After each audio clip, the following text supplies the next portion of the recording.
अस्सलाम वालेकुम, a very good morning to new Pakistan. मैं हूँ हिना सलमान। व्यूअर्स, आज हम ऐसी माँ की बात करेंगे जिन्होंने बहुत अरूज देखा, काफ़ी दहाइयों तक उन्होंने अपने काम से अपना लोहा मनवाया और आखिरकार मफलूज होके मफलूज जैसी ज़िंदगी गुजारने पर क्यों वो मजबूर हुई और क्या उनके साथ हुआ, कैसे हुआ। वैसे तो माँ की अज़मत को हम सलाम पेश करते हैं, जिन्होंने कहते हैं ना कि तगो दो के ज़रिए अपने बच्चों को कामयाब इंसान बनाया। उन तमाम माँओं को सलाम, उन तमाम माँओं की अज़मतों को सलाम। और माँ जो है वो एक ऐसा जज्बा है जो सिर्फ कुर्बत मांगती है, वो कोई प्रोजेक्ट नहीं है जो किसी फ्री फंड के साथ आपके लिए काम करे। तो आज हम ऐसी एक माँ के बारे में आपको बताएंगे। आप सब जानते हैं कि पिछले दिनों उनके साथ क्या हुआ और पाकिस्तानी शोबिज़ इंडस्ट्री का बहुत बड़ा नाम, बावकार अदाकारा आयशा खान रियासत, जो कि कुछ दिनों पहले ही अपने घर पे मुर्दा हालत में पाई गई और कोई चीज़ मंजर आम पे नहीं आई, यहाँ तक कि उनके बच्चे भी मंजर आम पे नहीं आए।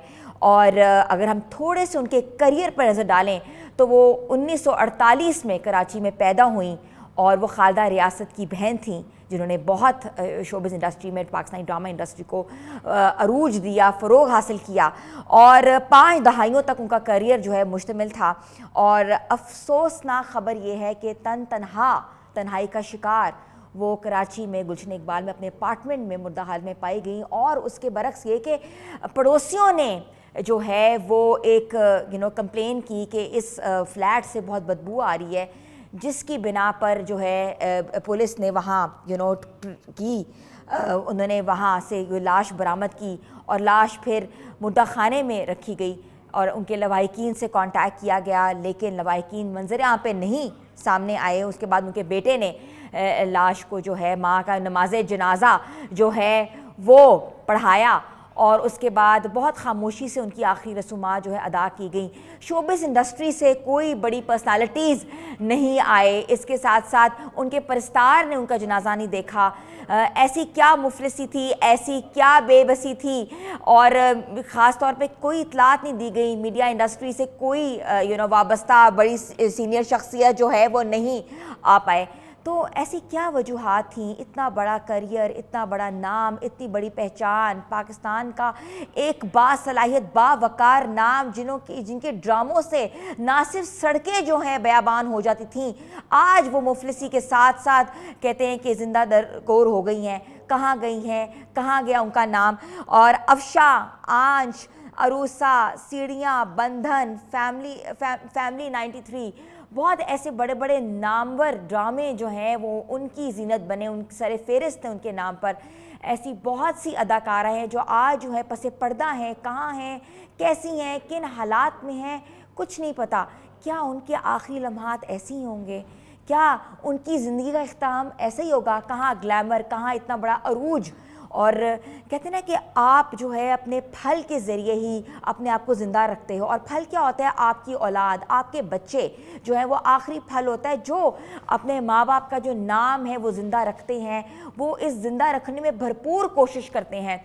तो आज वो खामोशी जो है वो क्यों है, खामोशी से दफना दी गई वो क्यों है? ना कोई रसूमात, ना कोई उनके ऊपर कोई बातचीत, ना उनकी काम को खिराजी तहसीन पेश किया गया। और इसके बरक्स पूरे सोशल मीडिया पे ऐसा मिक्स रिएक्शन आया है जिसका कोई एग्जाम्पल नहीं है। कुछ लोग ये कहते हैं, कुछ बड़े सितारे ये कहते हैं कि इट्स फाइन, अगर बच्चे नहीं आ पाए तो वो मसरूफ़ होंगे। और उसके बरक्स कुछ कहते हैं कि बच्चों का आना बहुत ज़रूरी था, बच्चों का माँ के साथ एक बॉन्ड बनना बहुत ज़रूरी था। क्या बच्चे अपनी माँ को नहीं रख सके? जो माँ सारी ज़िंदगी अपने बच्चों के लिए मेहनत मजदूरी करके, उनके साथ जो है अच्छा सलूक करके, उनको किसी मकाम पे पहुंचा के, ना सिर्फ मकाम पे पहुंचा के बल्कि अपनी जायदाद का सारा हिस्सा दे के सिर्फ एक फ्लैट पर मुहित वो माँ उस मुफलिसी में अपने बच्चों को देख रही थी। तो आज हम इस इशू पे बात करेंगे। ये बहुत इंपॉर्टेंट इशू है, शोबिज़ इंडस्ट्री का बहुत एक अहम किरदार होगा इस इशू को रेस करने में, क्योंकि हम पाकिस्तानी शोबिज़ इंडस्ट्री एक बहुत मायने रखती है और हमारा एक बहुत सॉफ्ट इमेज पूरी दुनिया में पहुंचाती है। तो हमने सोचा कि क्यों ना आज हम सीनियर एक्टर को आज मदू करें, और वो भी टेलीफोन लाइन में, क्योंकि वो पाकिस्तान में मौजूद नहीं है, कनाडा से हमसे मदू हुई हैं। तो मैं बात करना चाहूँगी बुशरा अंसारी को। हमारी सीनियर एक्टर है, है, सीनियर अदाकारा हैं, पाकिस्तानी शोबिस इंडस्ट्री का बहुत बड़ा नाम है, हमारे साथ मौजूद हैं। मैं सबसे पहले उनको वेलकम करूँगी शो में, और मेरा सबसे पहला सवाल बुशरा आपा आपसे ये है कि आयशा खान से अब कब मिली, कैसे मिली, किस मौके पर मुलाकात हुई, और आपकी कोई याद या कोई आखिरी बात आपसे हुई हो तो मुझे उसके बारे में बताएं।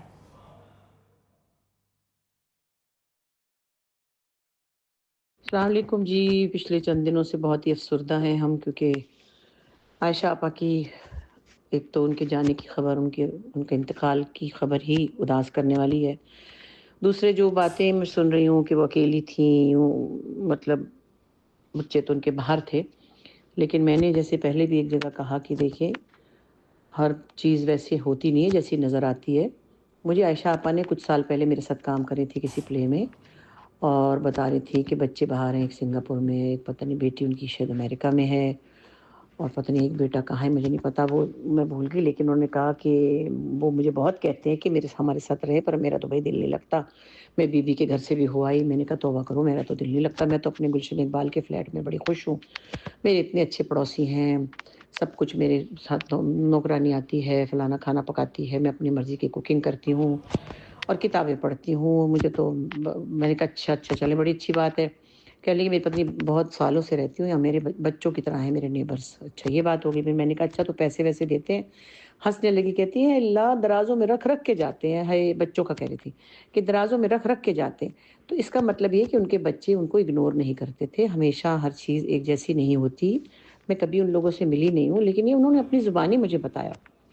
अब ये बात कि वो अकेली रहना चाहती थी, देखिए कुछ माएँ होती हैं, मेरी बड़ी बहन भी नीलम भी अकेली रहती है, उनके बच्चे बाहर रहते हैं, बहुत कंसर्न्ड है, लेकिन वो नहीं जाना चाहती। जाती है मिलने, 6-6 महीने के लिए जाती हैं, लेकिन उसके बाद उनका दिल कराची में सॉरी अमेरिका में जी। नहीं ज़्यादा लगता, लाहौर में ज़्यादा लगता है, क्योंकि वो लिखने पढ़ने वाली औरत हैं। तो अभी इन उम्रों में हमारे लिए ये सब जो है ना, हिजरत बड़ी मुश्किल होती है। तो मुझे लगता यही है कि उन्होंने अपनी मर्ज़ी से नहीं गईं, और वो एक बहरहाल मज़बूत औरत थीं, ऐसी नहीं थी कि वो मजबूर होती तो उनको ले जाते। ज़रूर बच्चे उनको भेजते होंगे। तो उस वज़ह से ये सब कहानी हुई। मुझे नहीं पता वो नेबर्स कहाँ थे 1 हफ़्ते या 5 दिन या 6 दिन, हुँ। और या वो कोई मेड जो आती थी वो क्यों नहीं आई, ये मुझे नहीं मालूम कि अब हालात में कितना फ़र्क है। कि 5 साल पहले की बात है जो मैंने उनके साथ काम किया था। बस अफ़सोस ही होता है, अल्लाह करे कि सब लोग दुनिया से जब भी जाएँ उनके लिए कोई ऐसी कहानी ना बने, उनकी सिचुएशन ऐसी ना हो कि हम बाद में उन पे तरस खाते रहें। बहुत आला ख़ानदान से थीं, बहुत पढ़ी-लिखी ख़ानदान से थीं, और कोई ऐसी बिल्कुल ऐसा ही खुदा है न बुशरापा। मैं आपसे ये सवाल करूंगी कि आयशा खान जैसी सीनियर आर्टिस्ट का यूं मायूसी और खामोशी से चले जाना इंडस्ट्री के लिए कितना बड़ा आईना और कितना बड़ा सान्या है।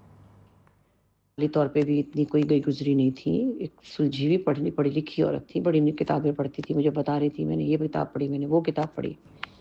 बस ऐसा होता है, किसी-किसी की किस्मत में यूँ जाना लिखा होता है। बाकी जहाँ हुँ। तक सवाल ये कि आर्टिस्ट नहीं आए, मैं तो ख़ैर कनाडा में बैठी हुई हूँ, और अब पिछली जो 5-7 साल की नस्लें हैं वो उनको इतना नहीं जानती, क्योंकि उन्होंने काम नहीं किया था उनके साथ, शायद ऐसा है।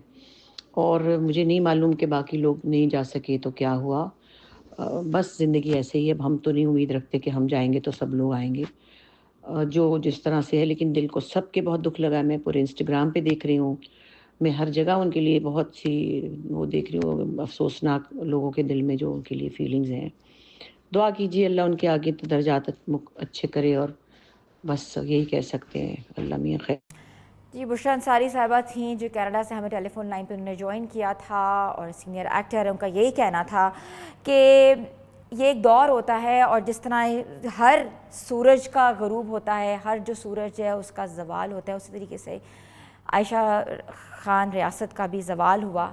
मगर हम सब की ज़िम्मेदारी है कि चेक एंड बैलेंस रखना अपने कोलीग्स में, अपनी एक इंडस्ट्री का एक बहुत अहम हिस्सा हैं, और क्या हुआ, लोग कहाँ चले गए, और इसके साथ साथ ये भी बहुत बड़ी मुफलिसी है किस तरह जाना उनके। बल्कि सोशल मीडिया पे एक और चीज़ बहुत वायरल हो रही थी कि उनके नेबर्स का ये कहना था कि उनकी टांग जो है वो फ्रैक्चर हो गई थी, जिसकी वजह से वो कुछ अरसे से अपने फ्लैट से ना नीचे उतरी, ना ही कोई शख्स ऊपर जाता था सिवाय उनकी मुलाजमा के, जो कि खाना पकाने के लिए जाती थी। और इसके साथ साथ ये था कि उनका जो इतना बड़ा तवील करियर था वो तो बिल्कुल ही 5 दहाइयों पर मुश्तमिल था, उसकी तो कोई एग्जाम्पल ही नहीं है। उनका काम, उनकी पहचान, पाकिस्तान का बहुत बड़ा नाम। मगर ये थोड़ा सा मैं इधर एक सवालिया निशान है इदारों के ऊपर भी कि जो हमारे इदारे हैं वो क्या कर रहे हैं, हमारे इदारों में क्या ऐसा हो रहा है। एक कल्चरल, एक शोबिस, एक पूरी कम्युनिटी है, उस कम्युनिटी को कोई ना कोई इदारा जो है उसका हेड करना ज़रूरी है और हर चीज़ उसकी आर्काइव में आना ज़रूरी है कि कौन सा आर्टिस्ट कहाँ है, क्योंकि by the end of the day हम सब मुल्क के लिए काम करते हैं। काम है तो पहचान है, पाकिस्तान है तो ये सब कुछ काम है, और by the end of the day नाम तो सिर्फ पाकिस्तान का आता है। छोटी सी ब्रेक लेते हैं व्यूअर्स, ब्रेक के बाद वापस आते हैं। आप देख रहे हैं न्यू पाकिस्तान।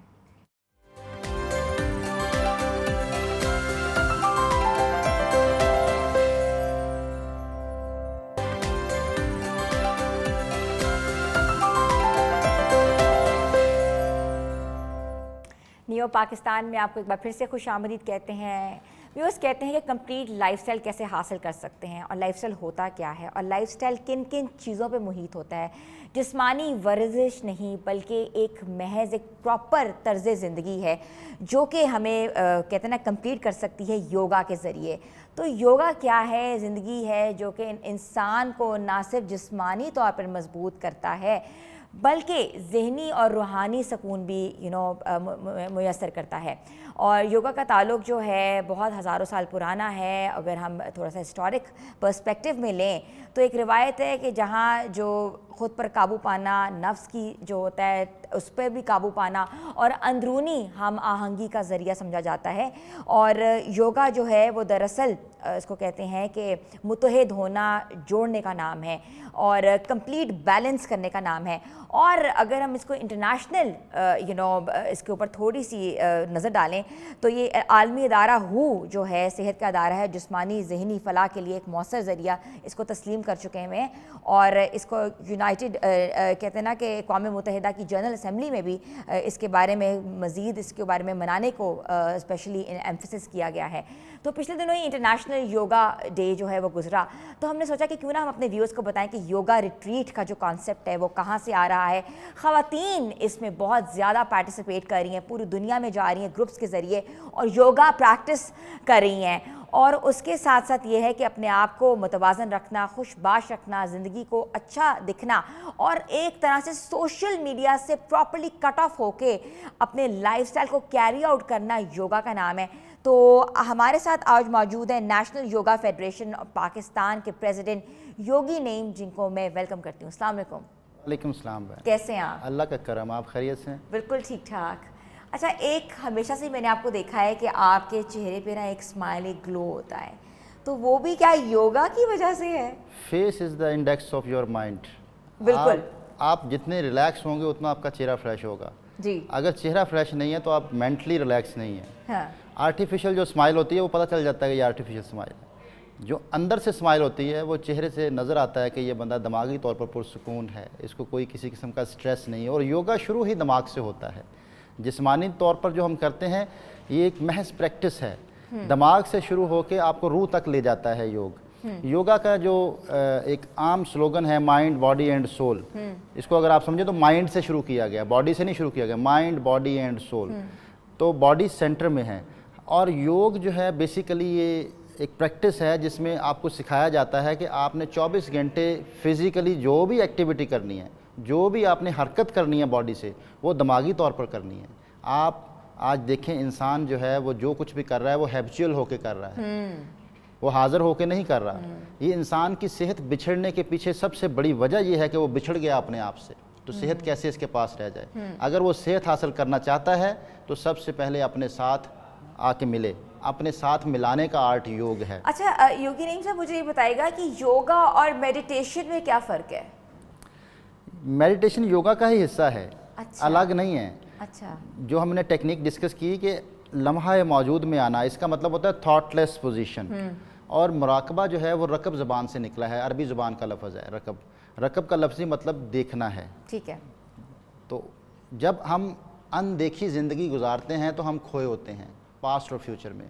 जब इंसान की आंख काम नहीं कर रही होती लेकिन आंखें खुली होती हैं, आप देखें जो लोग भी हैं आंखें तो खुली हैं लेकिन आंखें इस्तेमाल नहीं हो रही लम्हा मौजूद में।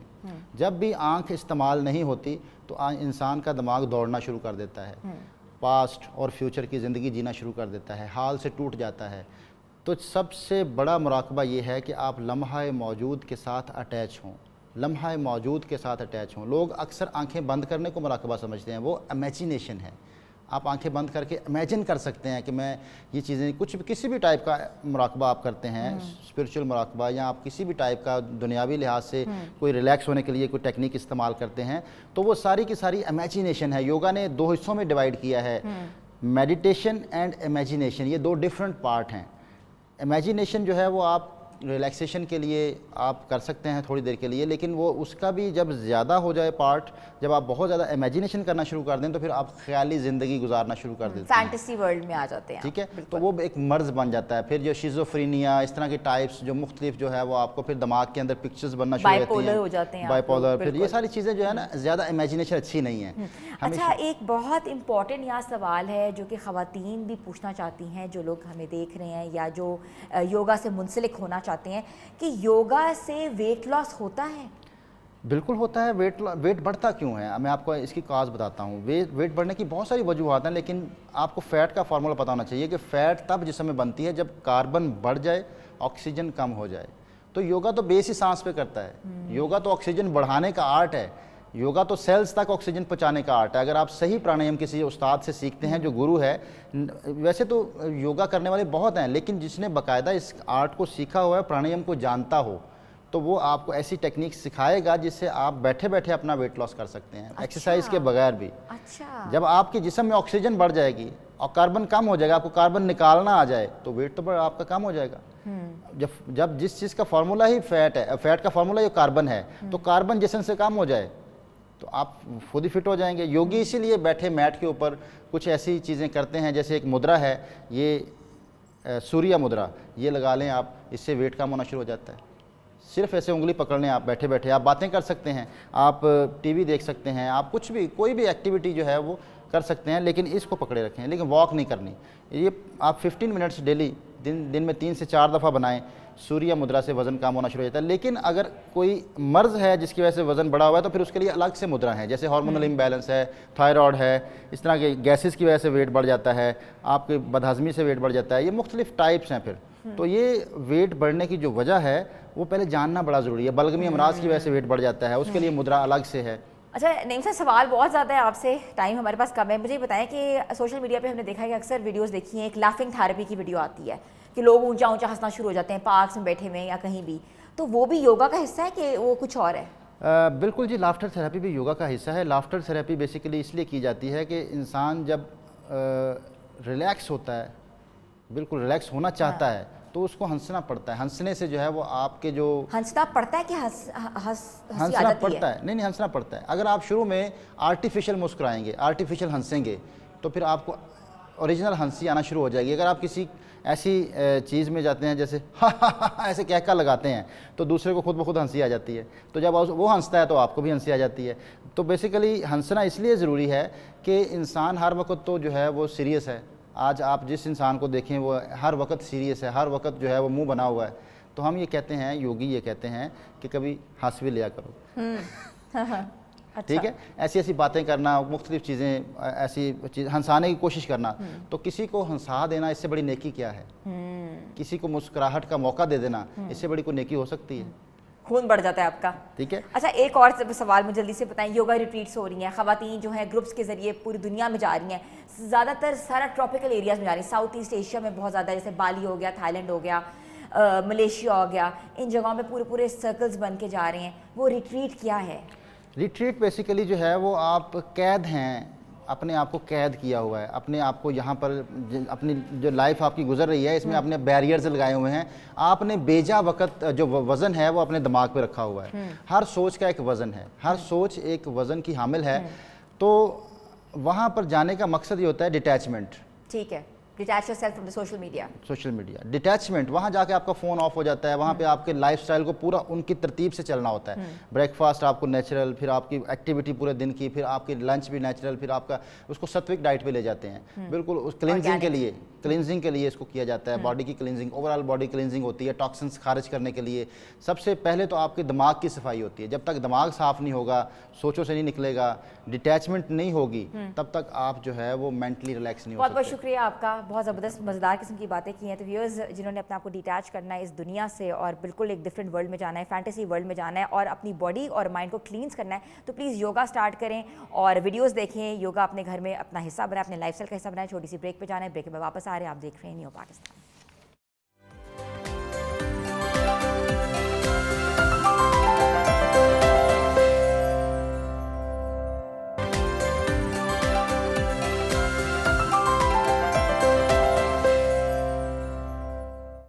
न्यू पाकिस्तान में आपको एक बार फिर से खुशामदीद कहते हैं। थोड़ी सी डेवलपमेंटल न्यूज़ के बारे में बात करते हैं नाजरीन। अब के ईरान इसराइल की जंग में अब अमेरिका भी जो है वो कूद पड़ा है और ना सिर्फ कूदा है बल्कि उनकी जौहरी तनसीबात पर हमला कर दिया है। अगर हम थोड़ी सी बात करें तनसीबात के हवाले से, तो फर्दो, नांसेस और इस्फहान पर बस्टर बम और टॉमा हॉक मिज़ाइल्स के ज़रिए सख्त और मौसर जो है वो हमला किया है।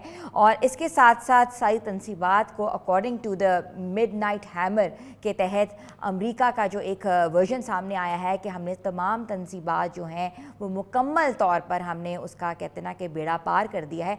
इसके बरक्स ईरान कहता है कि हमने ऑलरेडी जो है यहाँ से जो सारा जो हमारा न्यूक्स थे हमने मूव ऑन कर लिए थे और अब ये बड़ी डिफरेंट सिचुएशन है, कशीदा सिचुएशन है। और इसके साथ साथ तवक्को की जा रही है कि B-2 स्टेल्थ बॉम्बर तैयारों ने तकरीबन मैसिव ऑर्डिनेंस पेनिट्रेटर्स इस्तेमाल किए जो दुनिया का सबसे भारी बंकर बस्टर बम है।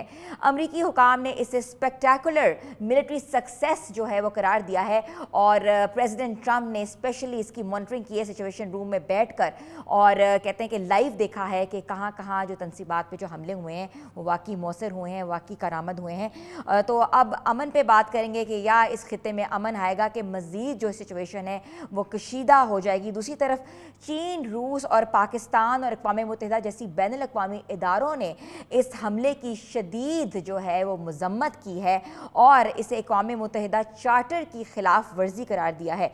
ईरान ने बदले के तौर पर इसराइल पर हमले किए हैं और इस्तक़लाल के लिए ऑपरेशन का जो अंदिया जो है वो दिया है। अब सवाल ये पैदा होता है कि मज़ीद जो सिचुएशन है क्या डायलॉग के ज़रिए काबू पा सकते हैं कि इसमें मुख्तलिफ ममालिक जो हैं वो अपनी एक डिप्लोमेसी के साथ देंगे और देखना ये है। और ईरान का एक सबसे बड़ी बात यह है कि उनकी पार्लियामेंट ने अप्रूव किया है कि स्ट्रेट ऑफ हॉर्मस जो है वो बंद कर दिया जाएगा। इससे ना सिर्फ ऑयल प्राइसेस जो हाइक होंगी बल्कि पूरी दुनिया में इन्फ्लेशन होगी और इंटरनेशनल मार्केट में क्या ये जो है इसका इम्पैक्ट पड़ेगा ये हम पूछेंगे।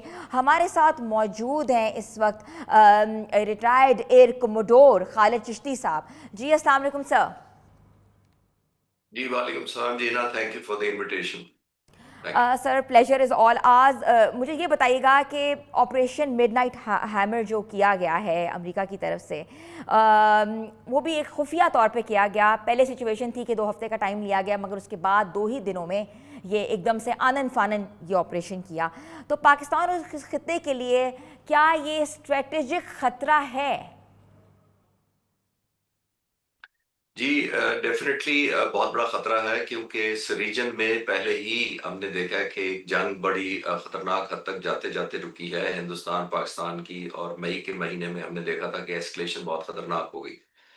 दूसरा, पाकिस्तान का एक बॉर्डर जो हिंदुस्तान के अलावा है वो अफगानिस्तान का है और वो भी इतना सिक्योर या उतना कंफर्टेबल हमारा नहीं है जो इतना होना चाहिए अच्छे नेबर्स की तरह। वहां भी एक सिचुएशन, एक एलिमेंट ऑफ टेंशन रहती है दहशतगर्दी की वजह से। और ईरान एक और हमारा करीबी नेबर है, हिस्टोरिकल हमारे रिलेशंस हैं, और ईरान पहला मुल्क था जिसने पाकिस्तान को आज़ादी के बाद एज आज़ाद मुल्क तस्लीम किया था। ये भी हमें याद रखना चाहिए। दूसरी बात ये इम्पोर्टेंट है कि ज़हन में रखें कि ये खतरा छोटे मोटे मुल्कों के दरमियान नहीं हो रहा। ये Iran versus Israel backed by super power America है, और जाहिर है उनके पास जितना असला है, जितना वेपन्स और माइट है उनका आर्मामेंट का, ये बड़ा डेंजरस और ऑब्वियस सिचुएशन की तरफ जा रहा है। और ख़ास तौर पर ईरान ने जो रिटेलिएट किया है, वो भी एक सरप्राइज़ है, ख़ास तौर पे अमेरिका के लिए और इज़राइल के लिए कि कितना मैसिव एक किस्म का जवाब दिया है ईरान ने। और शायद यही एक पॉसिबल वजह मुझे नज़र आती है कि अमेरिका में जंग में शामिल होने की एक वजह ये भी नज़र आती है कि शायद जो डैमेज इज़राइल को कर पा रहा था ईरान अकेले थ्रू बैलिस्टिक मिसाइल्स या ड्रोन मिसाइल्स और जितने उन्होंने हाइपरसोनिक मिसाइल मारे मारे हैं, इज़राइल चाहता था कि अमेरिका शामिल हो जाए ताकि एक तो लॉस शेयरिंग हो जाए, एक उसको इंटेंसिटी रियलाइज़ हो जाए, शिफ्ट हो जाए एथिकल मोरालिटी की वजह से। तो ये हम्म। बड़ी खतरनाक बात है कि दुनिया की वो सोल सुपर पावर इस वक्त वो मैदान में आ जाए और वो भी इतने छोटे से मुल्क के लिए। तो आने वाले दिनों में देखिए बातें किस तरफ जाती है। चिश्ती साहब ये बताएगा कि चीन, रूस और पाकिस्तान की तरफ से जो है मज़म्मत आई है, तो एक दिफाई तज़ियाकार you can analysis it very well कि आप क्या मुवाजना करते हैं कि ये सही है और आलमी ताकतों की सियासी तरजीहात इसमें झलकती हैं? जी, मुझे अजीब सी फीलिंग आती है। एक तरफ अमेरिका ऑल आउट इज़राइल का साथ दे रहा है, आपके सामने है, असला भी दे रहा है, जहाज़ भी दे रहा है, सब कुछ दिया हुआ है। जबकि दूसरी तरफ रशिया और चाइना जो है वो ऑलमोस्ट बाय द बुक चल रहे हैं, यानी वेल गार्डेड किस्म का उनका सपोर्ट है ईरान को, क्योंकि शायद वो हिस्टोरिकली पिछले सालों में भी वो शायद अमेरिका को जो सेट रूल्स अमेरिका ने किए थे, ईरान पे पाबंदियां लगाई थी, उनका ऑयल नहीं कोई खरीद सकता था, उनके साथ कोई ट्रेड या बैंकिंग नहीं कर सकता था, तो उसकी पाबंदियों को मैं देख रहा हूँ कि रशिया और चाइना दोनों ऑनर करते हुए नजर आ रहे हैं। सिर्फ एक एक्सेप्शन चाइना ने की थी, वो उसने तेल खरीद लिया था अमेरिका की ख्वाहिश के खिलाफ। लेकिन चाइना क्योंकि खुद बड़ा मुल्क है, लेकिन उसने 20% डिस्काउंट पे कर लिया चाइना से। हम्म। जब तक रशिया की बात है, रशिया जरूर वेपन्स देता रहा है, बहुत सिग्निफिकेंट नहीं। एक जो सिग्निफिकेंट वेपन जो रिपोर्टेडली हुआ है और मैं पढ़ रहा था बड़ी जगहों पे, वो है S-400 surface to air missile. ये वही वेपन है जो पाक फिजाइया ने टारगेट किया था हिंदुस्तान का। ये दिया तो है या देने का इरादा है, कुछ तो ट्रांजिशन हो चुकी है, शायद पेमेंट भी हो चुकी है, लेकिन इसके अंदर रूस ने अमेरिका को नाराज ना करने की वजह से ये शर्त रखी थी कि मेरे ही ऑपरेटर या मेरे ही जो कंट्रोलर होंगे इस वेपन को चलाएंगे, हम ट्रेनिंग नहीं देंगे ईरानियों को। जिसकी वजह से ईरान ने ये शर्त कबूल करने से इनकार कर दिया था और अभी तक ये मिसाइल ऑपरेशनल नहीं हुए। अगर आज ऑपरेशनल होते और ईरान इनको खुद चला सकता तो शायद कुछ ना कुछ और ज्यादा नुकसान कर पाता। और इस चीज से हमें है ना एक और भी एक सबक ये हासिल होता है कि आपको जितना आप इंडिजीनियस रह सकते हैं, यानी अपने खुद इन्हिसारी करें, अपने पर इंसार करें। हमने JF-17 थंडर भी खुद बनाया, हमने वेपन्स की मॉडर्नाइजेशन भी खुद की, अपग्रेडेशन भी खुद की पाक फिजाइया ने। तो आप देखिए कि उन मुल्कों की कदर भी होती है, उन मुल्कों को कोई बुली नहीं कर सकता, वो मुल्क ब्लैकमेल नहीं होते आराम से। तो अब आप देखिए कि अगर आप खुद टेक्नोलॉजी नहीं डेवलप कर पाते, और खास तौर पे आपने नोट किया होगा एक और डायमेंशन सारे व्यूअर जान गए हैं कि अगर आपकी एयरफोर्स कमजोर हो, तो कमजोर एयरफोर्स के साथ जंगें शुरू तो की जा सकती हैं, जंगें जीती जी नहीं जा सकती। जी जी जी। सर, एक इधर इम्पॉर्टेंट क्वेश्चन इधर ये है कि ऑब्वियसली हम बात करें अमेरिका की भी और हम जहरियत की बात करें इसराइल की भी, मगर ईरान ने जो रिटेलिएशन किया है, स्ट्रेट ऑफ हॉर्मज़ को जो बंद करने का ऐलान किया है, उससे इंटरनेशनल मार्केट पे क्या इम्पैक्ट पड़ेगा? I really want to know. देखिए, इसमें कोई शक नहीं है कि तकरीबन 20% ऑयल और 30% गैस स्टेट ऑफ हॉर्मुज़ से गुजरता है और ज्योग्राफिकली बड़ी आइडियल प्लेसिंग है ईरान की उसको ब्लॉक करने की। लेकिन फिर मैं उसी बात पर आऊंगा कि ब्लॉक करने के लिए आपको डिफरेंट मीन्स चाहिए होते हैं, यानी आपने वॉरशिप्स खड़े करने होते हैं वहां पर, आपने फेवरेबल एयर एनवायरनमेंट क्रिएट करना होता है सिग्निफिकेंट लेवल पर, अगर सुप्रीमेसी नहीं भी कर सकते। आप जब तक आप दुश्मन के जहाजों को आने देंगे, वो आपको हिट बैक कर सकते हैं, वो डुबो सकते हैं अगर ईरान के कोई मिलिट्री या वॉर वेसल वहां जाके खड़े होते हैं। उसके लिए आपको चाहिए एयर एयर सुप्रीमेसी उस एरिया में, यानी ईरान अगर डिक्लेयर करे कि कोई जहाज भी आया तो मैं तबाह कर दूंगा, तब पॉसिबिलिटी मुझे ज्यादा लगती है एयरफोर्स की। बदकिस्मती से ईरान की एयरफोर्स इनसिग्निफिकेंट है इस वक्त, वो है नहीं। जो F-14 और F-4 दो जहाज उनके पास मेजर जो जहाज मैं गिन सकता हूँ उनकी एयरफोर्स में, अपार्ट फ्रॉम इक्का दुक्का जो मिग बचे हैं, वो अमेरिकन बिल्कुल ओरिजिन के ऐसा ही जहाज हैं दोनों। है। बहुत बहुत शुक्रिया। एक अमरोड रिटायर्ड खालिद चिश्ती साहब हमारे से गुफ्तगू कर रहे थे। उनका यही कहना था कि जो ताकतें जो हैं वो इतने वेल इक्विप्ड नहीं हैं, उनकी फ़ौजी दायरे इतने वसी नहीं हैं, वो फिर वाकई उनका यही हाल होता है जो इस वक्त ईरान का हाल है। मगर डायलॉग के ज़रिए फिर भी बेहतरी आ सकती है। देखना यह है कि ये जंग जो है ये किस डगर चलती है। छोटी सी ब्रेक लेते हैं, ब्रेक के बाद वापस आते हैं। आप देख रहे हैं न्यू पाकिस्तान।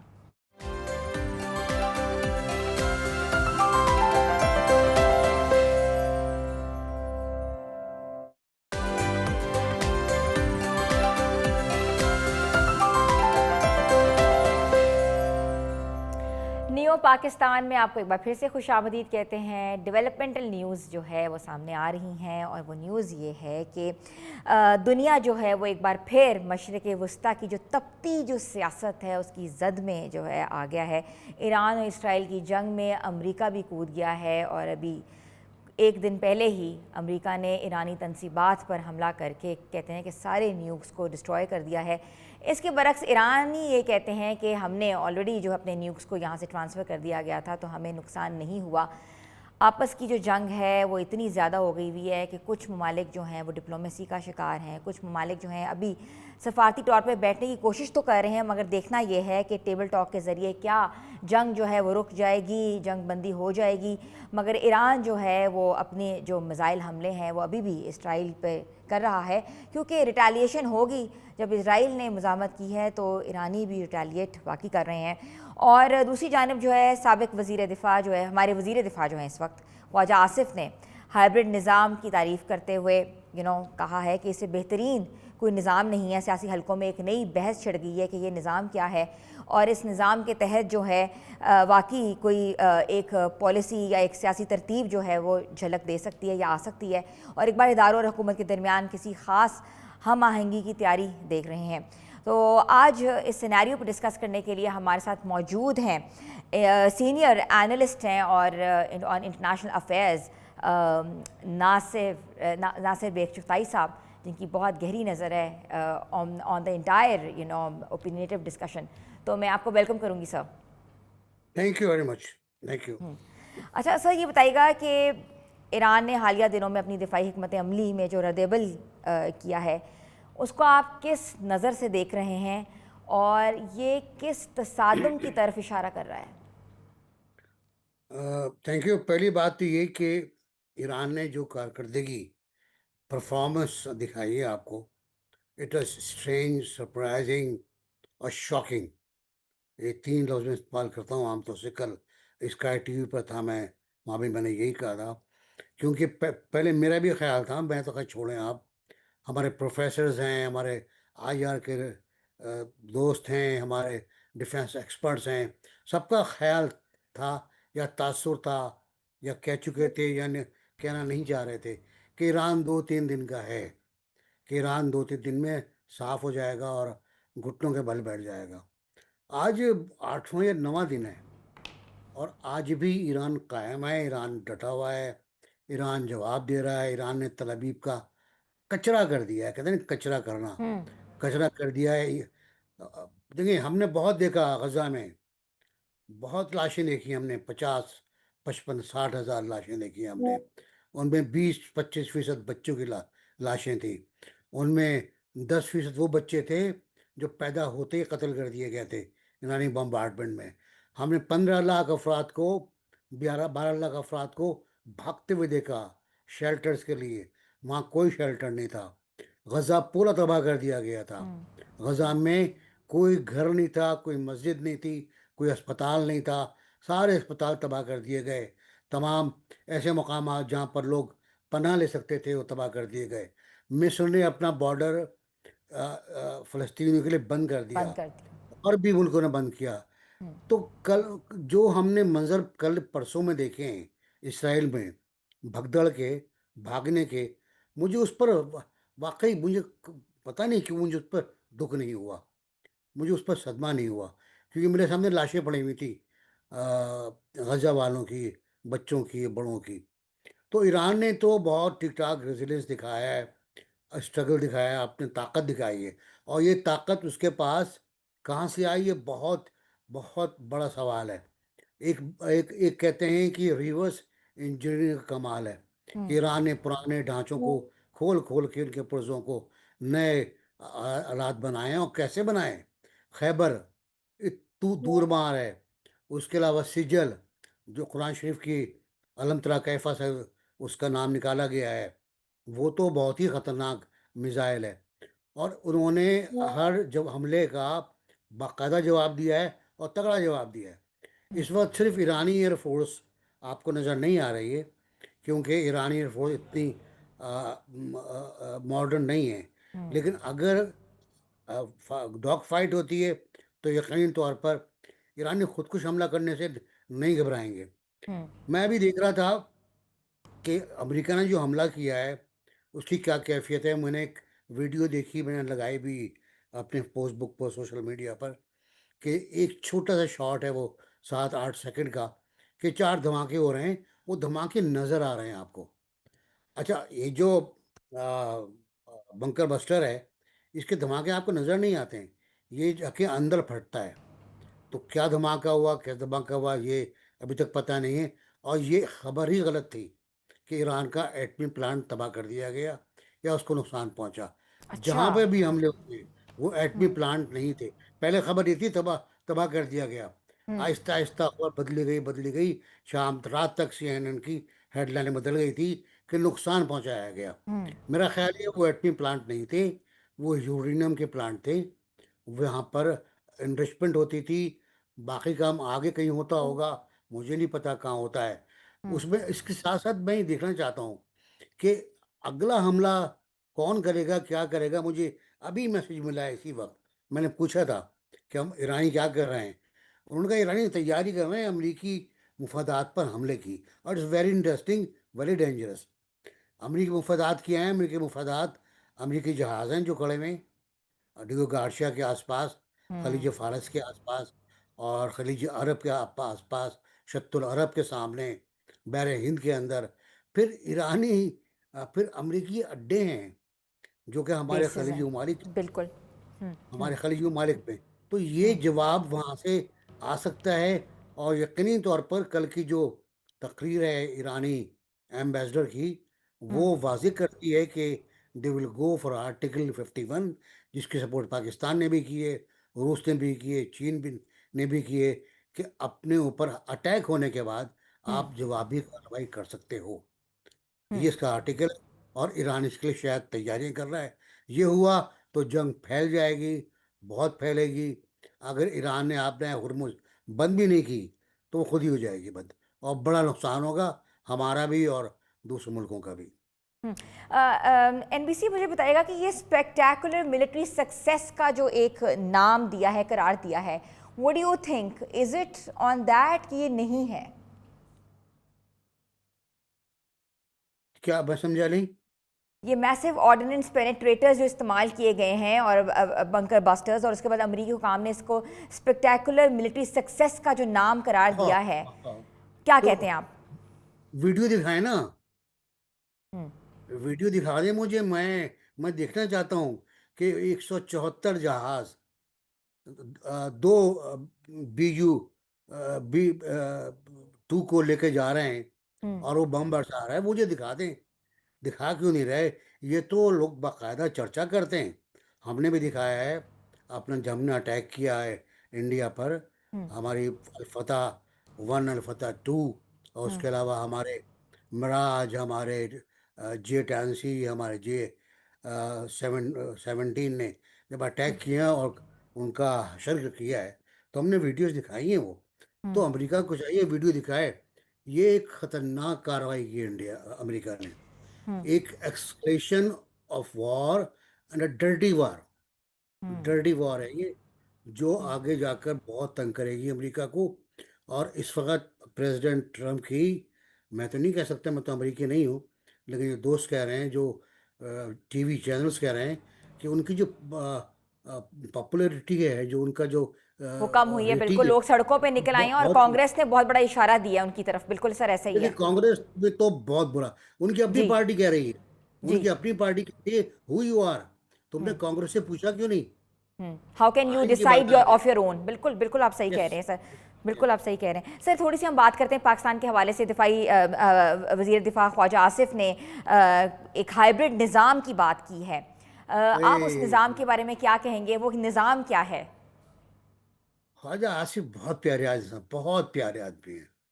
मैं समझता हूँ इस पूरी काबीना में सबसे प्यारी शख्सियत वही है, जो मुंह में आता है कहते हैं, दिल में रखते ही नहीं है, ना दिमाग में रखते हैं, ना सोचते हैं कि वो क्या कह रहे हैं। मतलब पाकिस्तान इंडिया की जो लड़ाई हुई, उसका पहले राउंड के बाद जो दूसरा जुमला उन्होंने कहा गैर मुल्की चैनल से, वो ही अजीब व गरीब था। फिर उसने पूछा कि आप तो लड़ते रहे, आप तो टेररिस्ट एक्टिविटी में मुलविस रहे हैं आप। तो उन्होंने कहा हाँ अमरीका की वजह से रहते हैं हम। बहुत से उनके बयानात ऐसे हैं जो बहुत अजीब व गरीब हैं, बहुत मुझे हंसी आती है। हाइब्रिड निज़ाम को कह रहे हैं कि अभी आया है। Simply I am sorry, I will say he is wrong. He is bowling on wrong foot. He is bowling no balls, he is bowling wide balls. क्योंकि हाइब्रिड निज़ाम तो आपके यहाँ बहुत पहले से, कम से कम 2018 से। ये क्यों भूल गए वो कि हाइब्रिड निज़ाम 2018 से, बल्कि मैं तो कहता हूँ उससे पहले से वो इस शक्ल में नहीं था जो शक्ल ये थी। हाइब्रिड निज़ाम का पहला जो एग्जाम्पल है वो एक प्रपोजल था एक आर्मी चीफ का। शंघाई में उन्होंने खिताब किया था और उन्होंने कहा था कि पाकिस्तान में मामला चलाने के लिए एक सुप्रीम जॉइंट काउंसिल होनी चाहिए जिसमें फ़ौज भी शामिल हो। और उनको नवाज शरीफ ने बरतरफ कर दिया था।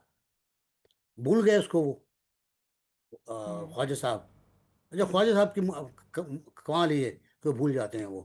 तो वो भी उसको भूल गए। अब वो कहते हैं कि अभी अब जो आया है निज़ाम, भाई वो अभी नहीं आया, वो बाजवा साहब लेकर आए थे।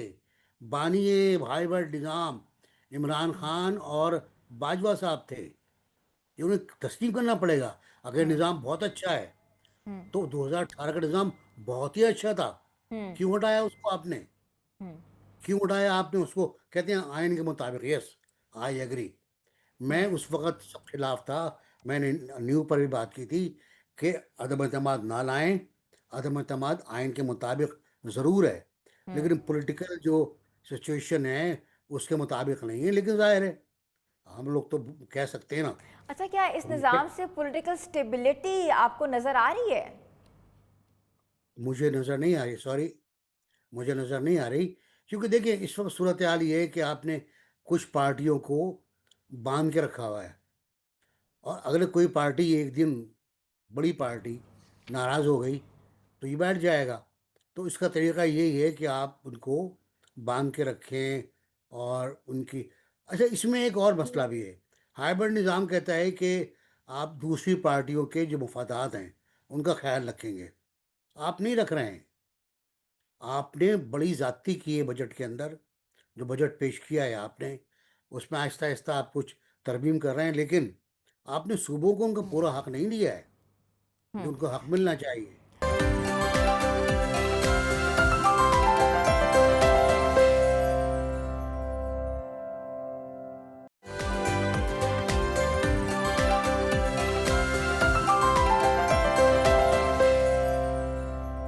नियो पाकिस्तान में आपको एक बार फिर से खुशामदीद कहते हैं। थोड़ी सी बात करते हैं हेल्थ बेनिफिट्स के हवाले से। खुबानी आपने देखा होगा एक छोटा सा फल है जिसे हम आम तौर पर मीठा समझकर खा लेते हैं, मगर हमें ये नहीं पता कि इसमें कितनी एनर्जी है, कितना ये एनर्जी बूस्टर है, कितना ये अपने अंदर अफादियत रखता है, कितने इसमें ख़जाने हैं और कितने राज छुपे हुए हैं। तो आज हमने सोचा कि हम अपने व्यूअर्स को बताएं कि कौन से ऐसे राज हैं खुबानी में जिसको इस्तेमाल करके वो ना सिर्फ हसीन नज़र आ सकते हैं बल्कि बहुत सी ऐसी चीज़ें हैं जिनका कर्ब कर सकते हैं, बहुत सी ऐसी बीमारियां हैं जिनसे बच सकते हैं और बहुत सी बीमारियों का इलाज भी है। कहा यह जाता है कि सिर्फ 3 खुबानियाँ रोज़ाना खाने से ना सिर्फ खून साफ़ होता है बल्कि जिल्द जो है वो तरोताज़ा हो जाती है। आपके अगर स्किन पे एक्नी हो, अगर आपके फेस पे दाग हो या आपको और बहुत सी डिफरेंट स्किन डिजीज़ हो तो उसका निचोड़ जो है सिर्फ खुबानी में है। वैसे तो हम इसको हमेशा से ही, इस फल को हमेशा से ही हम मिसट्रीट करते हैं और जब भी हमारे सामने आता है तो हम कहते हैं चलो बस खा लेते हैं, चख लेते हैं, मगर अंदाज़ा लगाना मुश्किल है कि ये फल जो है ये कितनी अफादियत रखता है। और यही वजह है कि हमने सोचा कि आज हम क्यों ना अपने प्रोग्राम में मदऊ करें आपा नईमा को, जो मज़ेदार किस्म की रेमेडीज़ बताती हैं, ना सिर्फ बताती हैं बल्कि आपके सामने बनाती हैं ताकि आप इसको लिख सकें और वापस यूज़ कर सकें और बता सकें कि आपको ये रेमेडीज़ कैसी लगी। तो मैं वेलकम करती हूँ आपा नईमा को। अस्सलाम वालेकुम। वालेकुम अस्सलाम। आपका बहुत शुक्रिया इतना अच्छा तारुफ करवाने के लिए। आप खुद भी बहुत प्यारी हैं, थैंक यू, जज़ाकल्लाह। अब ये बताइएगा कि खुबानी, जैसे आप हमेशा से डिफरेंट चीज़ों के बारे में बात करती हैं, ऐसे फल के बारे में बात करती हैं जो कि हम हमेशा से नेगेट कर देते हैं, ये क्या फल है, मज़ेदार नहीं होता है। जैसे कहते हैं ना किंग ऑफ फ्रूट्स आम है, मगर खुबानी की इतनी अफादियत है, आज मुझे पता लगा क्या अफादियत है। सबसे पहले तो आप लोगों का बहुत शुक्रिया कि इतना अच्छा यूनिक पॉइंट उठाया है। वाकई इसको लोग इग्नोर कर देते हैं। ये एनर्जी बूस्टर है, ये इम्यूनिटी बूस्टर है। सबसे पहले जब हमारा इम्यून सिस्टम ठीक होगा तो आप सोचें कि हमारी पूरी बॉडी, ओवरऑल बॉडी जो है हमारी अच्छा वर्क करेगी। सबसे पहले तो हम इस पर इस तरह बात कर लेते हैं कि फल कोई भी हो, देखें हमें कुरान पाक में भी ये बताया गया है कि जन्नत में बागात होंगे, फल होंगे, तो फिर हम दुनिया में ही अल्लाह ताला ने हमें कैसी कैसी नेमतों से नवाजा है और हम इनसे दूर होते हैं, फिर हम किसी ना किसी बीमारी का शिकार होते हैं, किसी ना किसी बीमारी में फंसते हैं। देखिए मौसम का फल, कोई भी मौसम है, देखिए ये थोड़े से टाइम के लिए आता है। इससे पहले लोकाट आए थे, थोड़े टाइम के लिए आते हैं। हर फल थोड़े थोड़े टाइम के लिए आता है, तो थोड़े थोड़े टाइम के लिए जो फल आता है आपको वो सीज़न में कम अज़ कम 2 बार नहीं तो 3 बार, अगर आप इतनी हैसियत 3 बार ज़रूर खाना चाहिए कि क्योंकि वो देखिए थोड़े टाइम के लिए आता है, तो इसमें कितनी ताकत है कि ये हमें पूरे साल का यानी नेक्स्ट आने वाले टाइम तक हमें अपनी पूरी एनर्जी, पूरी मिनरल्स, पूरे विटामिन्स, पूरी अपनी दे के जाता है। अगर हम इसे महरूम रह जाते हैं, इस तरह इग्नोर कर देते हैं, खासतौर पे इसको बेचारे को इग्नोर किया जाता है, इसको बहुत कम लोग लाइक करते हैं। लेकिन जिस तरह अब आपने बात की है ना, सिर्फ 3 खुबानियाँ, आप यकीन माने सिर्फ 3 से 5 खुबानियाँ अगर आप खा लेंगे ना डेली की, तो ये आपकी पूरी बॉडी को डिटॉक्सिफाई करेगी, एंटी इन्फ्लेमेटरी है इसके अंदर, ये सारी आपकी बॉडी से इन्फ्लेमेशन को ख़त्म करेगी। जब बॉडी से इन्फ्लेमेशन ख़त्म होगी तो फिर आप बड़ी बड़ी मेजर डिजीज़ से दूर रहेंगे, मेजर डिजीज़ से बचेंगे।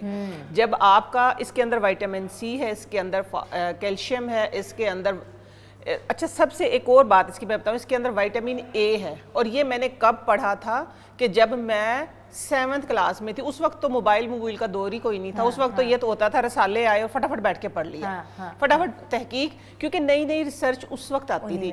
7th 8th के पेपर दे रहे थे उन दिनों में। इसका ख़ास तौर पे इसका खुबानी का ये बताता है, इसके बीज के अंदर जो हम उस वक्त तो हम तो बहुत खाते थे, तोड़ तोड़ के उसके बादाम खाते थे, अब फैशन आ गया ज़रा अब नहीं खाते हैं लोग। तो इसके अंदर विटामिन ए है, जो कि एंटी इन्फ्लेमेटरी है, जो कि कैंसर से बचाव जो होता है ना, कैंसर से बचाव के, हाँ जी, मुदाफ़ियत, हमारे कुदरती मुदाफ़ियत जो है वो हमारी बॉडी के अंदर पैदा करता है। इसके सबसे ज़्यादा जो फ़ायदा इसका इधर से लेके मैं बताती हूँ, ऊपर से लेके इसका ये देखिए, ये बीज भी मैं लेके आई हूँ, मैं दिखाऊँ आप लोगों को। ये इसका बीज है, ठीक है, ये इसका बीज मैं हाथ पे ये देखिए तोड़ के ये देखिए इसके ये इसकी गुठली है और ये इसका बादाम है। तो ये भी खाना ज़रूरी है, बहुत ज़रूरी है।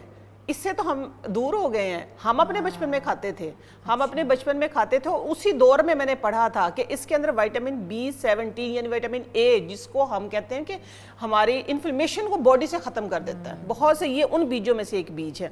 और इसकी बात मैं बताती हूँ कि ये एक वाहिद ऐसा फ्रूट है कि इसके अंदर इतनी एनर्जी है कि इसको आप वाहिद ये एक फ्रूट ऐसा जिसको पेट भर के नहीं खा सकते। ये इतने से भी काम कर देता है। बादाम जो है ये एंटी इन्फ्लेमेटरी है कि जो फ्रूट है ये एंटी इन्फ्लेमेटरी है? ये एंटी इन्फ्लेमेटरी ऐसे है कि इसमें विटामिन सी है, ठीक है, इन्फ्लेमेशन को खत्म करता है, इम्यून को अच्छा करता है। और इसके बीज में विटामिन ए है, इसके बीज में विटामिन ए है। ये 2 अलग-अलग चीजें हैं, ये 2 अलग-अलग चीजें हैं, ठीक है। इसके अंदर फास्फोरस है, मैग्नीशियम है, जो हमारी ब्लड प्रेशर को कंट्रोल करता है, माइग्रेन्स को कंट्रोल करता है, दिल की सेहत को अच्छा करता है। ये ऊपर से लेके नीचे तक, ये देखिए ना, ये ऐसा बीज है, ये ऐसा एक फ्रूट है कि जिसको हम पूरा का पूरा खा सकते हैं, इसके अंदर तक भी हम खा सकते हैं। एप्रिकॉट्स का जब हम बड़े हो रहे थे, नई नई स्किन केयर का एक आया था, जब केमिकल वाला दौर आया था, तो एप्रिकॉट का जो स्क्रब था उसके अंदर यही था। हमारे तो घरों में बनता था। इसको थोड़ा सा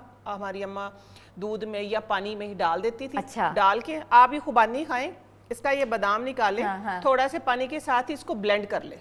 अच्छा, ठीक है, इसको ब्लेंड कर लें। ब्लेंड करने के बाद आप अपने पाँव पे, हाथों पे, अपने फेस पे इसको 10-15 मिनट लगाएं।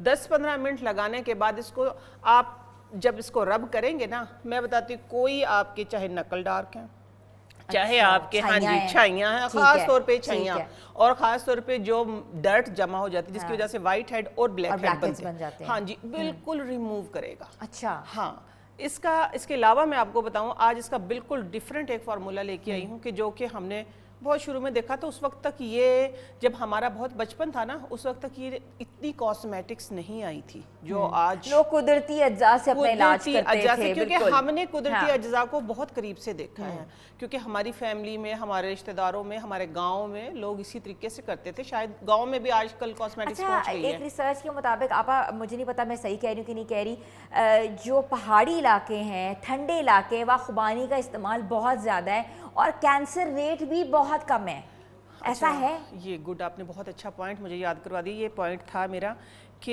ये गिलगित बल्तिस्तान, Yes. ठीक है, यस, जो भी ठंडे इलाके हैं, जितने भी हमारे ठंडे इलाके, ये फ्रूट ही उस जगह का है, तो वहाँ पे कैंसर रेट वैसे ही बहुत कम है, बहुत एक कम है, ना बहुत होने कम, के ना बराबर होने है। के बराबर। उसकी खास वजह भी मैं बता दूं, आप लोग भी सुन लें कि जो भी जाए, खुबानी तो मिलती ही इधर भी, लेकिन जो स्पेशल चीज़ बताऊंगी वो ज़रूर लेके आइएगा।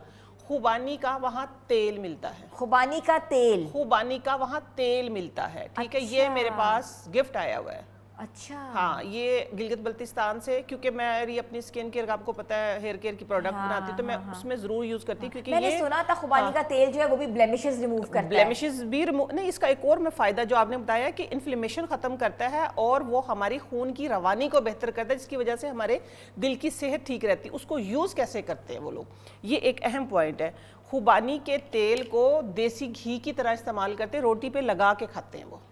जो अच्छा, हाँ जी, चौपड़ के रोटी ठीक चौपड़ है। के खाई जाती है, जिस ठीक तरह हम है। देसी घी से खाते हैं ना, हाँ, वो हाँ। खुबानी के तेल से रोटी चौपड़ के खाते ठीक हैं। है। मेरे हस्बैंड का जाना हुआ था, 2-3 साल उधर गए थे किसी काम के सिलसिले में, तो उधर उन्होंने ये नई चीज़ देखी थी और बहुत ही पसंद की थी, तो तब से मेरे घर में ना किसी किसी टाइम पे खुबानी का तेल, हम जो भी कोई जाता हम मंगवा लेते हैं। अच्छा। ये एक नई है तहकीक, इसीलिए मैंने सोचा था आज ये बहुत अच्छा टॉपिक था, मैं शेयर करूँ। अच्छा, दूसरी चीज़ है, देखिए खुबानी है, एक ये कच्ची खुबानी है, ठीक है, ये जिसको हम रफ समझ के फेंक देते, खट्टी होगी, इसका क्या खाना ठीक था, है। ये बड़ी फायदेमंद है। अच्छा, हाँ, हमारे इम्यून सिस्टम के लिए बहुत फायदेमंद। जो खा नहीं सकता है ना, इसको तोड़ के इसका बादाम तो हमारे काम आएगा ही आएगा। Vitamin A. विटामिन ए, ठीक ठीक है। है। फिर हमने इसको करना, ये इसको ब्लेंड करके इसका शेक बना ले। अच्छा, दूध में, पानी में? नहीं, पानी में, इसको फ्रेशर बना ले, सॉरी, अच्छा, इसकी ये स्मूदी बना ले, ठीक है। फ्रेशर बना ले, इसका इनटेक करें आप। आपकी बॉडी को विटामिन सी एकदम से भरपूर मिकदार में मिलेगा। अच्छा, हाँ जी, ठीक है। जिससे आपकी स्किन अच्छी होगी, जिससे आपका इम्यून अच्छा होगा। जो खास तौर पे मैदे में अक्सर लोग कहते हैं ना कि इधर दर्द हो रहा है, इधर दर्द हो रहा है, वो होता ये है कि स्टमक जो होता है ना, हम इसके मुंह पे इन्फ्लेमेशन हो जाती है, गलत चीज़ें खाने से, जल्दी जल्दी खाने से, ऊपर नीचे खाने से, ठीक गरम है। खाने से, आप कुछ भी लगा लें, बिल्कुल। तो ये इन्फ्लेमेशन को ख़त्म करता है। ये कच्ची खुबानी जो है ना, कच्ची खुबानी को अगर आप इसका फ्रेशर बना के पिएंगे तो ये आपकी मैदे की जो इन्फ्लेमेशन है ना, खास तौर पे उसको ख़त्म करेगा। अच्छा, मुझे बताएंगे कि खुबानी का जो मास्क है, लोग बहुत शौक से इस्तेमाल करते हैं, वो घर में कैसे बना सकते हैं? बहुत आसान है, बहुत आसान है। खुबानी से मास्क से पहले मैं आपको एक और चीज़ बताने लगी हूँ ना। अच्छा, ये देखें, ये इसकी है वो वर्जन जो पक्का है, जो आप फुल खा सकते हैं, ये मैंने इसका बताया है कच्चे वाला, ठीक है। और दूसरा ये है, ये गिलगित बल्तिस्तान से डायरेक्ट आई हुई है हमें। ये क्या है? ये खुबानी, खुश खुबानी है। अच्छा, खुश खुबानी। खुश ठीक खुबानी है। अच्छा, एक और चीज़ मैं आपको बताऊं हिना, कि जो फ्रेश खुबानी है उसके निस्बत जो खुश खुबानी है, इसके अंदर आयरन जो है वो ज़्यादा है। अच्छा, हाँ, आयरन ज़्यादा। इसका जो मिजाज बताया जाता है ना हिकमत में, वो बताया जाता है कि कम गर्म लेकिन तर है साथ ठीक में। है, हाँ, गर्म कम है लेकिन तर। ये वाला जो है ये बहुत गर्म है, ये गर्म और खुश्क है, ठीक है। इसलिए इसको बेहतर तरीका जो है सर्दियों में लोग ज़्यादा खाते सर्दियों में हैं, लोग ज़्यादा बिल्कुल। खाते हैं, एग्जैक्टली, आप हाँ। समझ गई हैं। अच्छा, इसको अगर गर्मियों में आपने खाना है, अगर आप अपनी आयरन की कमी को पूरा करना है, तो फिर आप ये खाने का तरीका ये है कि आप इसको रात को 5 से 7 दाने भिगो दें। अच्छा, हाँ, पानी इसकी में। चटनी बनाएं, इसका मुरब्बा बनाएं। लेकिन ये जो आपको सिरप नज़र आ रहा है ना, जो इसका ये सिरप नज़र आ रहा है, ये आपकी स्किन को ब्राइट वाइट ग्लोइंग बनाने के लिए इतना ये अच्छा है, इतना अच्छा है।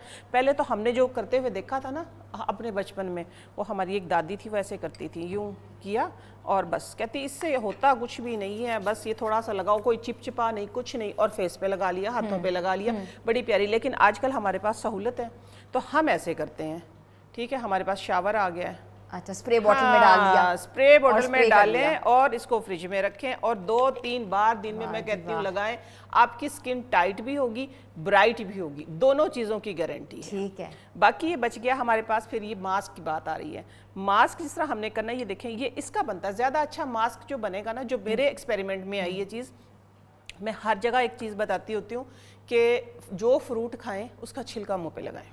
अच्छा, ठीक है। हाँ, उसका छिलका मुंह पे लगाएं। ये जिया अली जो है ना, एक एक्टर है जिया अली, उसकी ये बात बड़ी मशहूर है। वो हमेशा जब भी वो करती थी ना अपना शो पे जब होती थी, तो पहले वो जो फ्रूट खाती थी पहले छिलका लगाती थी, 5-10 मिनट इंतजार करके फेस वॉश करके फिर मेकअप करवाती थी। तो उसकी स्किन देखो आज तक कितनी ब्राइट है, कितनी ग्लोइंग स्किन है उसकी। तो इसी तरीके से मैं आपको बताती हूँ कि जो छिलका खाएं लगाएं। लेकिन इसको मैंने जब इस तरह इसका मास्क बनाया तो मुझे इसने 200% रिजल्ट दिया। अच्छा, हाँ जी, इसको तो मैं एज इट इज़ ऐसे लगाती हूँ, आप लोगों को मैं बता भी देती हूँ। मेरा काम यही है, मैं इजी जो मैं हो सकता है ना, बिल्कुल आसानी से मैं आप बताएं आसानी जी, से मैं ताकि बताती हूँ, व्यूअर्स को पता लगे मैं कोई आसानी इसमें से ही बताती हूँ। देखो hard ऐसे and है, fast rule नहीं है। हाँ, ऐसे है, इसके ऊपर आपने थोड़ा सा हनी डाला, ठीक है, और ऐसे से ऐसे ऐसे आपने इसको रगड़ स्क्रब दिया। कर लिया। ये देखें, ऐसे स्क्रब ऐसे। बन गया। ये स्क्रब आपका बन गया, ठीक है। ये है फ्रेश का, बट ये है कि जो मैं कह रही हूँ मुझे 200% रिजल्ट दिया, वो दिया है इसने। वो कैसे कि ये आपने लेना है 1 पीस खुबानी का, इसको आपने हाथ के साथ ब्लेंड कर लेना है। हम अभी आपको अच्छा, बना हाथ के- से आपने वो हाँ, आपका हाथ से कोई रेशा रेशा निकालना है। रेशा रेशा, और साथ में हम थोड़ा सा इसके अंदर डालेंगे इतना सा ही हनी।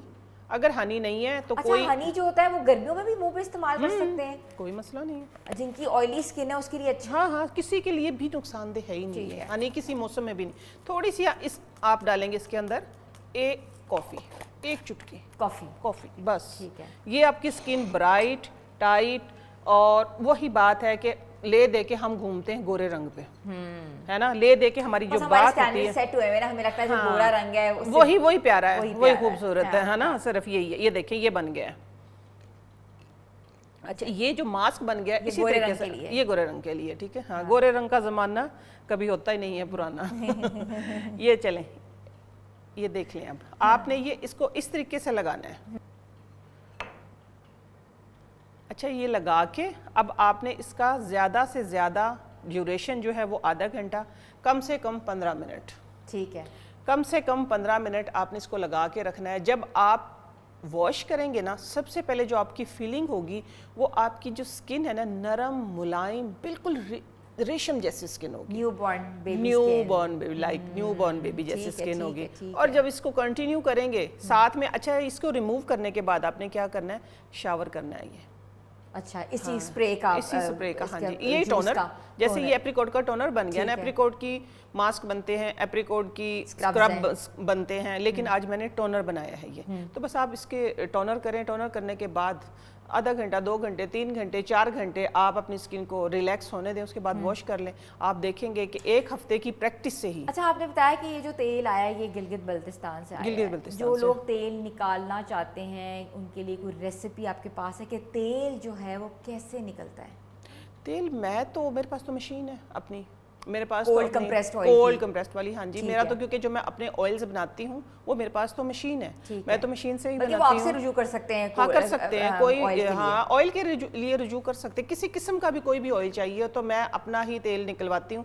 हेयर ऑयल जो बनाती हूँ ना, तो उसके लिए मैं कोल्ड प्रेस ऑयल उससे ही निकलवाती हूँ। हाँ, बस सरसों का जो होता है वो हम कोल्हू से ले लेते हैं। बाकी जो ये तेल नाजुक वाले तेल होते हैं, आलमंड ऑयल है, जोजोबा ऑयल है, ये हम खुद घर पे बनाते हैं। खुद बनाते हैं, ठीक है। अच्छा, मुझे बताइएगा कि खुबानी के साथ किन चीज़ों के इस्तेमाल से ज़्यादा जो है वो मौसर हो सकता है? जैसे खुबानी के साथ कौन किन चीज़ों का और इस्तेमाल हम कर सकते हैं? खुबानी के साथ किन चीज़ों का इस्तेमाल करते हैं? देखिए, मैंने जिस तरह शुरू में बताया ना आपको कि खुबानी की जो तासीर है ना, तासीर जो है इसकी वो है ताज़ा वाली की, वो थोड़ी गर्म है लेकिन तर है।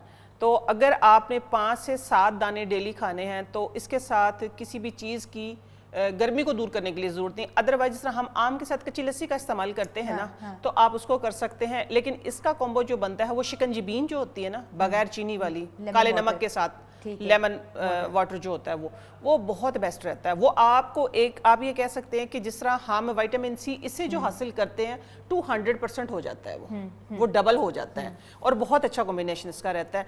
बाकी वैसे एक और टिप मैं आपके प्लेटफॉर्म पे देना चाहूँगी कि जब खाना खाते हैं ना, कोई भी खाना खाने के बाद फ्रूट ज़रूर लिया करें, क्योंकि मैक्सिमम फ्रूट्स जो हैं उनके अंदर विटामिन सी होता है, और विटामिन सी जो होता है वो हमारे इम्यून को एकदम से बेहतर करता है, उसकी इन्फ्लेमेशंस ख़त्म करता है, एकदम से जो बीपी हाई होता है। मैक्सिमम फ्रूट्स के अंदर मैग्नीशियम होता है जो हमारे दिल की सेहत को ठीक रखता है और हमारे बीपी को कंट्रोल करता है। तो थोड़ा सा बेशक आप फ्रूट लें, लेकिन आप लें ज़रूर। अगर फ्रूट नहीं है तो कोई और भी चीज़, हम खाने के बाद मीठा क्यों लेते हैं? इसीलिए लेते हैं ताकि जो हमारा बीपी एकदम से जो ऊपर जाता है, बीपी लेवल जो है वो हमारा कंट्रोल हो जाता है। बहुत बहुत शुक्रिया आपका बहुत शुक्रिया, हमारे प्रोग्राम को ज़बरदस्त बनाने का। जो आपकी रेमेडीज होती है ना, मैं उसको बहुत गौर से सुन रही होती Thank हूँ, you. और आई एम श्योर व्यूज़ भी बहुत गौर से सुन रहे होते हैं। जिन व्यूज़ ने इनको देखना है और आपने ऑयल ख़रीदना है या कोई भी आपने कंसल्टेशन देनी है तो आप इनके पेजेस पे जा सकते हैं। और मेरे व्यूअर्स के लिए ये है कि वो नियो प्लस में क्या देखना चाहते हैं, हमारे पेजेस पे जाएँ, हमारे कंटेंट को लाइक करें, सब्सक्राइब करें, और हमारा जो नियो पाकिस्तान मॉर्निंग पे जो शो का पेज है, नियो प्लस भी है उसका, नियो न्यूज़ HD भी है, उस पेजेस पे जाएं और जाके अपना फीडबैक ज़रूर दीजिएगा और हमारे कंटेंट पे कमेंट कीजिएगा, और आप क्या क्या देखना चाहते हैं ये भी ज़रूर बताइएगा। मिलेंगे कल नए शो के साथ, तब तक के लिए अल्लाह हाफ़िज़।